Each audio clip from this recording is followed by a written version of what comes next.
Welcome to Ritual Skill Modelling. This is part 5 of the Airfix Academy PBY 5A build, comparison build. Scale is 1 to 72.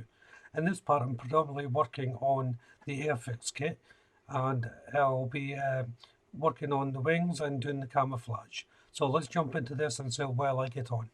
Starting off the Academy, and I'm going to start sanding down the seams. So I'm using different grades of sandpaper, starting off with the coarse and going down into a fine grade paper, just to sand on the seams and get everything ready for painting.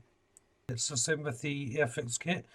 This one the seams are more pronounced than the Academy kit for some reason. So I'll just put the two of them together, as you can see there. One's been started to be side down, the other one hasn't, but it'll take a little bit of work to get all the seams taken care of. But it's the same process on both kits to get rid of the seams. I'm using Humbrol's 226 interior green to paint the inside of the landing gear compartment. This is all pre-molded on the Airfix kit, so this is the first opportunity I've had to paint it.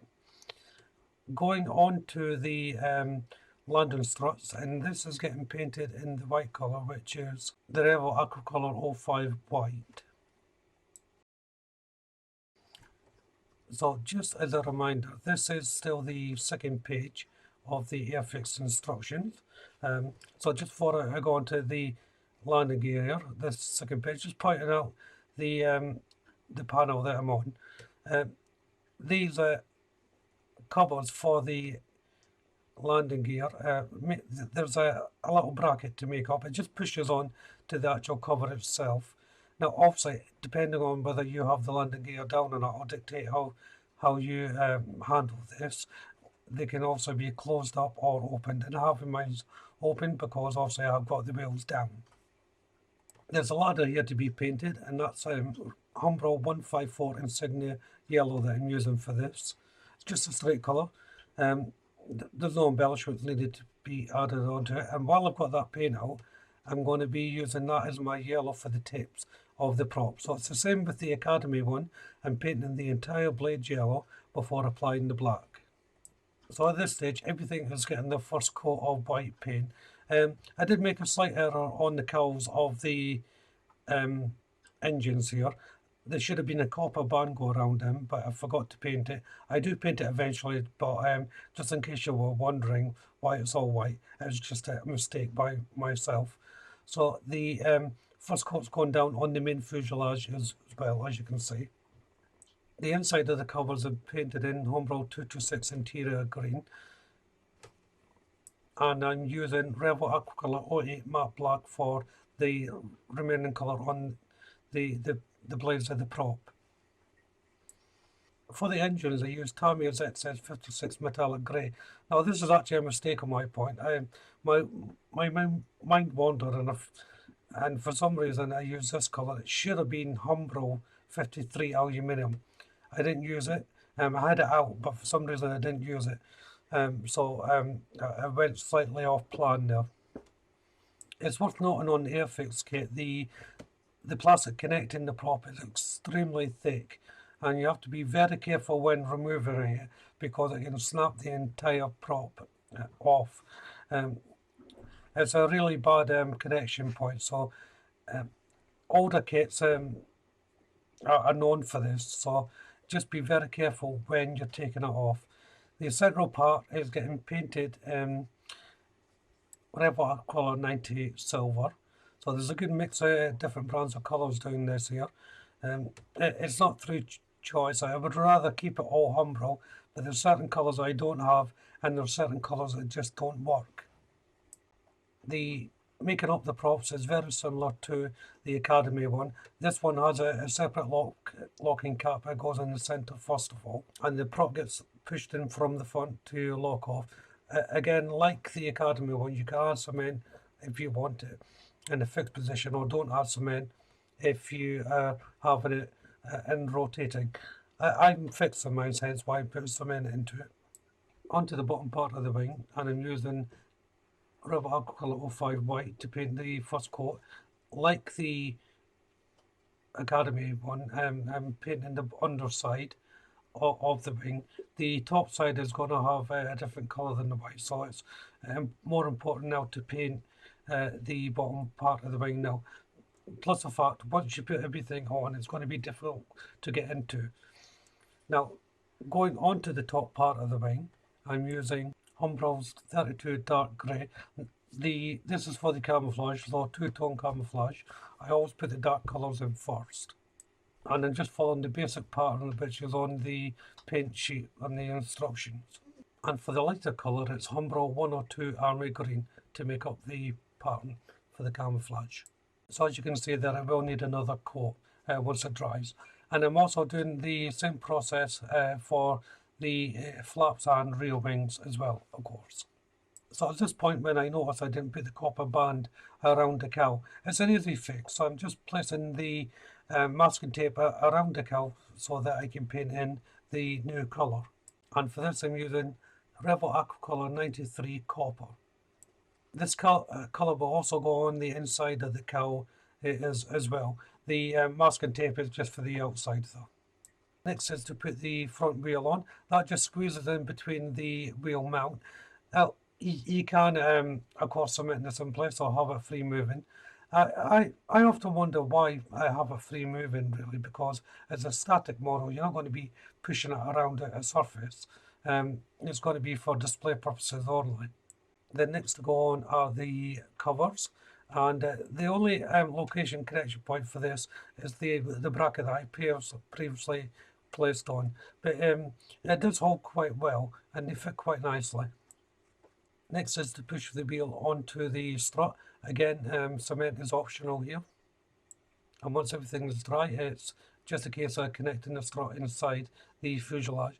The location points are defined enough, it will just push in. It was easy enough to line up and get it all in one go. Next is to make up the rear wings, and first of all make up the flaps before attaching them to the rear wing. Now you have to do this first. It's the way they sit inside the wing. The connection points actually act as your brackets if you wish to have them free moving, so just keep that in mind. But it's easier just to have them in one solid state, but you still must make up the flaps before you place the two halves of the wing together. And now things are dry, I'm just taking off the masking tape and the copper, and you can see it's a nice straight line here. It's quite effective. And I'm using Rivet Acrylic 08 Matte Black to paint in the leading edge line over the tip of the wings. And now that the rear wings are dry, I can paint in the rest of the camouflage. So this is done exactly the same way as the central part of the wing. Next is the rudder, and it's just the two halves put together. And now I can place both half of the central wing together. These, like the Academy ones, fitted okay. They weren't brilliant. There was gapping issues on it. I had to go under quite a tight clamp just to get everything closed down. So now it's time to attach a canopy to the side of the fuselage for the gun mounts. Now this canopy do not fit properly, so I'm using the Microsoft Crystal Clear, and the reason why we should be using this instead of the normal cement is if you put a large amount on a thick bead, this will act as a filler as well, and it will leave a clear film once dry, which then you can delicately paint over to close up any gaps, because also you don't want to use any of your normal filler when it goes anywhere near a clear part. The Airfix one comes in two parts. The window gets pushed open, so that section goes on the inside. It's quite tricky to fit, and on one of my canopies, the bracket for it had snapped off. It was like that when I took it off the sprue. It wasn't actually me. I managed to cut it off.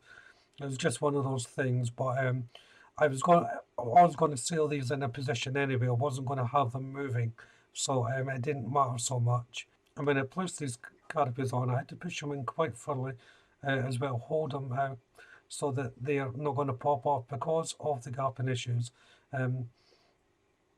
it was rather annoying, but I really had to squeeze them on. You can see they were starting to apply pressure to get them in place. But once they were on, I was able to go back to the wings, and there's one or two little parts to go on with the engine cowl sets, just exhaust ports. And then it was time for the main canopy, and like the side canopies, this didn't fit either. There was a massive gap right at the back of it, and again I had to fill that up with some crystal clear to fill in the gap. I was very disappointed in this canopy not fitting like this. I had to look to make sure it wasn't me that had done something wrong, or I didn't line up everything properly, or maybe taken too much off when I was sanding, but it just wasn't the case. It's just a very poor fitting canopy all round. But the crystal clear is a good fix for this issue, but obviously we would rather not have to go through all this. Next to go on is the clear lenses on the wings. These were difficult to fit as well. In the end, I had to file down the opening on the wing. They were just too small to hold the clear part. So overall, these clear parts are very poor quality. Nevertheless, what the issue is, it's time to fit the wings to the main fuselage. The connection point here is really nice. It's deep enough to hold the entire unit. Because of the shape, you are going to have to hold it. You won't be able to clamp this down. But once it's dried, it's time to put on the struts. I always tackle these from the wing, then push them onto the fuselage. They are an okay fit. One of them was too long, only one which was strange. I had to snip and trim. But apart from that, they fitted quite well. And finally, before I close up, I'm just going to be putting on the rudder. Then I'll close down part 5. So if you haven't done so already, why don't you check out the channel for my other builds? If you subscribe to the channel, hit that notification bell. That way you'll be kept up to date, not only with this build, but all my other builds as well, of course. Hit the like button. Don't be afraid to leave a comment, and of course you can share the video. But for now, thank you all very much for watching. Bye bye.